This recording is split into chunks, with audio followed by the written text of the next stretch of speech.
이번 시간에는 강하게 하려고 선택해 주신 예수님이라는 제목으로 말씀을 전합니다. 하나님은 진흙탕가루는 세상 속에서 진주를 찾고 계십니다. 바로가 우리가 진주입니다.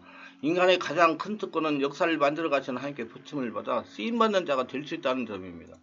고린도서 3장 9절에 보면 우리는 하나님의 동역자되어 너희는 하나님의 밭이요 하나님의 집이라고 말씀하고 계십니다. 하나님이 우리를 택하셔서 같이 일하게 하신다는 것인데, 이것은 그리스도인들의 특권으로 내가 정한 것이 아니라 하나님이 정하신 것입니다. 여러분을 택한 것은 하나님께서 여러분을 택한 것입니다. 하나님께서 예수 믿는 사람을 편안하게 하십니다. 반대로 마귀는 예수 믿는 사람을 괴롭힙니다. 그러면 주변에 있는 사람이 예수 믿는 사람을 괴롭게 한다면 마귀 영향을 받는 사람이겠지요. 분명히 맞겠죠. 그렇다면 주변에 있는 사람을 편안하게 한다면 성령의 사람이 분명합니다. 이렇게 주변에 있는 사람이 괴롭게 하느냐 편하게 하느냐에 따라서 성령의 사람인가 마귀의 사람인가 분별이 되는 것입니다. 우리 예수 믿고 성령으로 거듭난 사람답게 주변 사람들을 편안하게 하여 도와주는 모두가 되시기를 바랍니다. 그리고 특별히 약한 자, 병든 자, 고통당하는 자를 도와서 치료해서 정상적인 삶을 살아가게 하는 자가 되시기 바랍니다. 그런 사람 하나님께서 굉장히 기뻐하십니다. 하나님은 이런 성령으로 충만하여 평안의 전을 전이시키는 사람을 군사로 택하십니다. 그렇다면 하나님은 어떤 사람을 역사를 이끌어가는 일꾼으로 쓰실까요? 구약의 대표인 모세는 출애굽기 40장 10절 입이 뻣뻣하고 쇠가 둔한 자라고 말씀하고 있습니다. 하나님도 이 부분을 인정하셔서 형인 아론을 붙여주셨습니다. 하나님은 말 잘하는 이 아론을 택하지 않으시고 복잡하게 일하지 않으셨습니다. 탈무드는 랍비들이 성경 해석서로 성경 없는 것을 설명하고 있으므로 어디까지나 진짜인지 알 수가 없지만, 그러나 탈무드는 모세가 말더듬이가 된 이유를 다음같이 설명하고 있습니다. 모세가 바로 궁에 살고 있을 때 하루는 바로의 왕관을 써보았습니다. 당시 왕 외에 다른 사람이 왕관을 쓰는 것은 반역행위를 의미했으며, 이에 대해 바로는 모세가 의도적으로 썼다면 징계하고 무의식적으로 썼다면 용서하기로 결심을 하고 모세의 의도를 살펴보기로 했습니다. 바로는 모세 앞에 숯불과 황금 중에 무엇을 택하는지 살펴보아 황금을 택하면 의식이 있는 것으로 징벌하고 숯불을 택하면 아직 왕권에 대한 의식이 없는 어린아이이므로 용서해주기로 결정했습니다. 이때 모세는 숯불을 택하여 죽음을 면하고 나이가 먹도록 바로 궁에서 살게 된 것입니다. 이런 내용을 미뤄볼 때 자신의 강한 의지를 표현하거나 간절한 소명을 나타낼 때 단호하게 말하는 태도나 행동이 커다란 파장을 가져올 수도 있음을 잘 볼 수가 있습니다. 모세는 행동을 함에 있어서 굉장히 적극적인 사람이었습니다. 애굽 사람들이 싸우는 것을 보았을 때도 그랬고 하나님 앞에서 마찬가지입니다. 나도 지금 살인자 입장도 도망을 다니는 터지에 누구를 이끌게 되는 식으로 몇 번이나 거절하는 것을 볼 수 있습니다.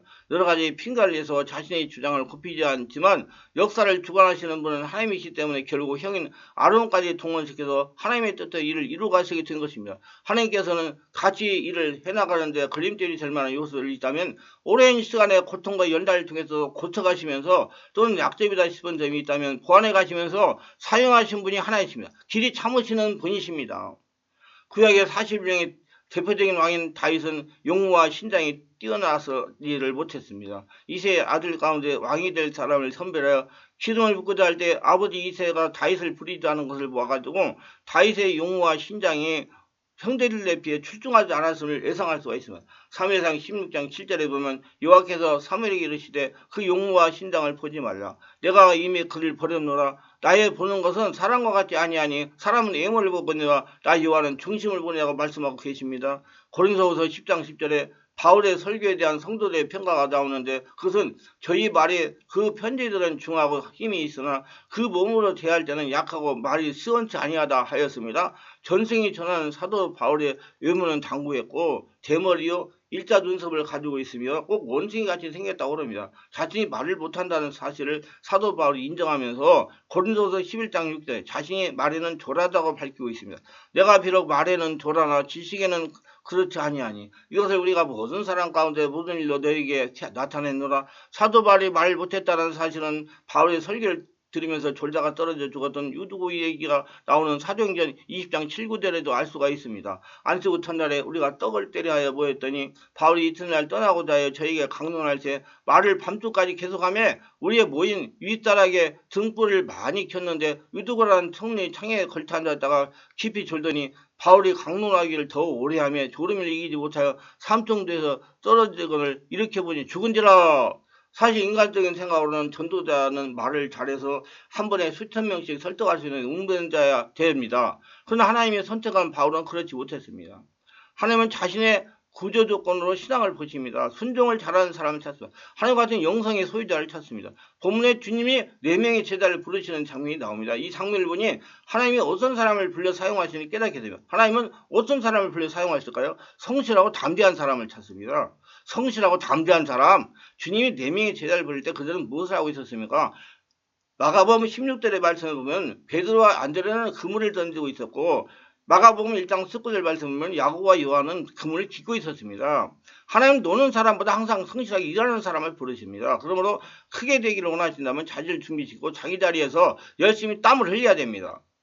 하나님은 일하지 않는 사람 먹지도 말라고 그랬어요. 하나님은 현대일을 충실한 사람을 불러서 사용하십니다. 그래서 하나님은 제자마다 한 명씩 우리가 너희를 함께 있을 때에도 너희에게 명하를 누구든지 일하기 싫어하거든 먹지도 말게 하라 했더니, 이 말씀은 일하지 않는 사람은 굶어 죽으라는 말 같습니다. 그리고 베드로와 같이 담대한 사람을 부르시고 훈련하여 사용합니다. 담대한 사람은 어떤 사람인가? 하나님 말씀하시면 목숨까지 아끼지도 않고 순종하는 사람이 담대한 사람이다. 제가 군대에서 생활할 때부터 지금까지 자유명처럼 얘기는 말이 있어. 이분이 알릴 때 윗사람이 안 볼 때 더 잘하자. 오늘 주어진 자리에 충실하면 내일은 더 많은 것을 주어진다. 그렇습니다. 오늘 성실한 땀은 내일의 수고로 귀걸이 된다. 지금 작은 일에 충성하지 못하면 큰 일에서도 결코 충실하지 못합니다.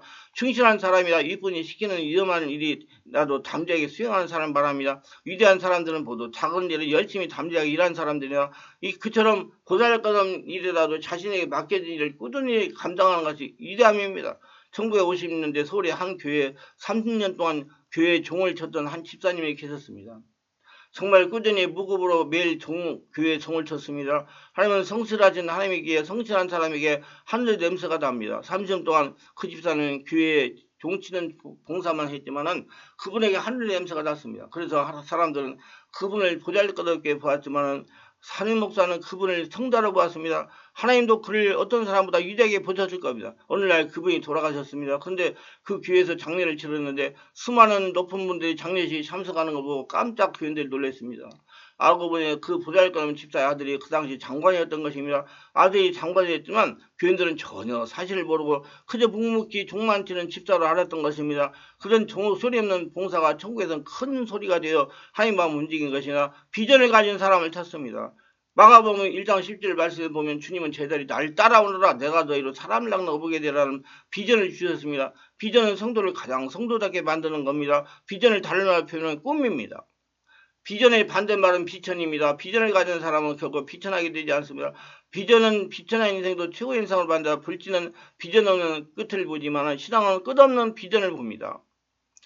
중요한 것은 현재 위치와 신분이 아니라 비천입니다. 본문에서 예수님에게 부름받은 4명의 모두 다 보잘것없는 시골 어부들이었습니다. 주님은 예루살렘에 살던 수많은 지식과 높은 사람들을 부르지 않고 갈릴리 어촌에 살던 그들을 부르셨습니다. 그처럼 하나님은 능력 있는 사람을 부르지 않고 먼저 부르셔서 능력 있는 사람을 만들어 가십니다. 그러면 현대의 모습이 어떠하든지 시선은 항상 미래에 있어야 됩니다. 하나님 우리의 과거나 현대의 신분에 대해서 별로 관심이 없으셨습니다. 하나님의 진짜 관심은 우리의 가능성과 내일입니다. 그 가능성을 보시고 하나님은 오늘도 여전히 우리를 부르고 계십니다. 아무리 평범한 존재에도 비전이 있으면 비범한 존재가 됩니다. 그러므로 사람의 눈으로 자신을 보지 말고 하나님으로 눈으로 자신을 보면서 큰 비전을 가져야 됩니다. 비전에 따라 미래는 과거와의 전혀 다른 모습이 될 수 있습니다. 과거를 생각하면 저는 목사가 결코 될 수가 없는 사람입니다. 조상의 죄도 되지만 인격적으로 부족했습니다. 오늘 대표교사인데 너 그러다가 목사 된다는 음성에 그 자리에서 아닙니다. 저는 목사가 될 수 없습니다. 저는 죄도 많고 공부도 잘하지 못했고 다른 목사님들과 같이 배우지도 못했고 말을 잘하지 못합니다. 저는 당황하면 말을 심하게 더듬었습니다. 지금도 어두나다는 말 많이 듣습니다. 그런 사람이 어떻게 목사가 됩니까? 그래서 목사가 되었습니다. 지금 제가 말을 더듬는다는 사실을 아무도 믿지 않습니다. 하나님께서 저를 통하여 일하십니다. 얼마나 하나님의 역사가 놀랐습니까? 자신을 어떤 한계 안에 두지 마십시오. 자신을 어느 한계 안에 가둬놓지 말라는 얘기입니다. 우리는 아무것도 아닌 존재이지만은 하나님은 우리를 특별한 목적을 가진 어떤 존재로 보십니다. 여러분 희망을 가지시기를 바랍니다. 이제 하나님의 일 크게 하겠다는 그 비전과 꿈과 사명감을 가지고 나가십시오. 하나님은 천국을 날다가 안전한 창조의 축복을 약속했지 날지 않은 삶의 축복은 약속하지 않았습니다. 이 세상에 의미 없는 사람은 한 사람도 없습니다. 다 주님이 부르셨고 지금도 부르고 치고 계십니다. 이제 비전을 새롭게 하십시오. 비전은 고난 중에도 낙심하지 않게 만듭니다. 비전은 선한 일을 하게 하고 생명력이 넘치게 합니다. 그리고 비전은 전염이 됩니다. 미국의 유진 랜드라는 자수성가한 백만장자가 있습니다. 어느 날 그가 힐링가에 있는 한 초등학교를 방문하게 되었습니다. 그리고 학교 관계자로부터 6학년 학생 중에 극소수만 중학교에 지나간다는 얘기를 들었습니다. 그때 그는 자신의 삶을 성공으로 이끌었던 비전을 학생들에게 주고 싶었습니다. 그래서 학생들에게 말했어요. 얘들아, 만약에 너희들이 끝까지 학교에 남아 졸업하면 내가 대학교를 교육을 시켜줄게. 그 말에 아이들은 난생 처음 비전을 가졌습니다. 꿈을 가졌습니다. 그리고 자기 앞에서 기다리고 있는 어떤 축복의 일 기대하자 공부하는 맛과 사는 맛이 생기고 더욱 기뻤습니다. 그는 결국 6학년 학생 중에 90% 학생이 중학교에 진학했으며 비전은 전염됩니다. 비전은 삶에 생동감을 줍니다. 결국 비전은 모든 것을 바꿉니다. 다만 한 가지 주의할 것이 있습니다. 그것은 사명적인 비전과 이기적인 욕심에 현동하지 말아야 된다는 겁니다. 자신의 영달을 위해 비전이 되지 말아야 된다는 겁니다. 하나님의 영광을 위해 비전이 되어야 됩니다. 욕심은 오히려 참된 비전을 망가뜨립니다. 그러므로 비전을 가질 때 그 비전이 정말 하나님 영광을 위한 비전인지 아니면 자신의 생계의 순간과 명예심과 욕심을 위해 야망인지를 성찰해야 됩니다. 그래서 참된 비전을 가져야 어떤 환경에서도 흔들리지 않은 행복한 삶을 살아갈 수가 있습니다. 예를 들어 오늘날 많은 부모들이 자녀 교육의 문제를 내서 이민을 계획합니다. 그러나 자녀 교육에서 환경교육보다 문제보다 더 큰 문제는 부모가 어떤 마음을 가지고 있느냐는 겁니다. 한국에서 새는 바가지 미국에 가서 새고 한국에서 튼튼한 바가지는 미국에 가서 튼튼합니다. 중요한 것은 내면의 바가지를 튼튼하게 해서 부모가 욕심이 아닌 하나의 비전을 따라 사는 모습을 보여줘야 하는 것입니다. 하나님과 관계를 여는 삶을 보여줘야 되는 거다. 보물이 내 손에 충만하게 채워지지 않고 하나님의 영의 통로가 열지 않으면 어디를 가더라도 풀리지 않습니다. 하나님과 영의 통로가 열리면 어디를 가더라도 풀립니다. 창세기랑 이삭을 보세요. 창세기 26장에 우물로 인해 다투는 장면이 나옵니다. 문제는 이삭이 우물을 파는 샘마다 물이 다 나왔습니다. 이삭이 하나님 마음에 합하여 관계가 열리니 사막에서 파는 샘마다 하나님 물이 나오게 하십니다. 부모의 욕심이 있으면 남들은 몰라도 자녀는 부모의 마음속에 어떤 욕심과 이기심이 있는지 다 알고 있습니다. 그래서 부모가 욕심을 따라 살면 자녀도 욕심배가 되지만 부모가 비전을 따라 살면 자녀도 큰 비전을 가지게 됩니다. 결국 자녀 교육에서 가장 중요한 것도 부모가 가진 비전입니다. 그처럼 비전을 가지고 주님 따르는 무수한 축복을 따르게 되면 여러분 다 하찮은 존재가 아니고 하나님 앞에 귀한 존재들입니다. 모두 귀하게 나는 걸 알고 심어가 꿈을 가지고 하나님의 부르심에 순종하여 하나님께 영광의 도구로 쓰임 받으시기를 예수님으로 축원합니다. 이 말씀 유익하지 구독, 좋아요를 부탁합니다. 제가 설교에 동영상을 유튜브를 많은 분들에게 전파하는 데 큰 힘이 됩니다. 감사합니다.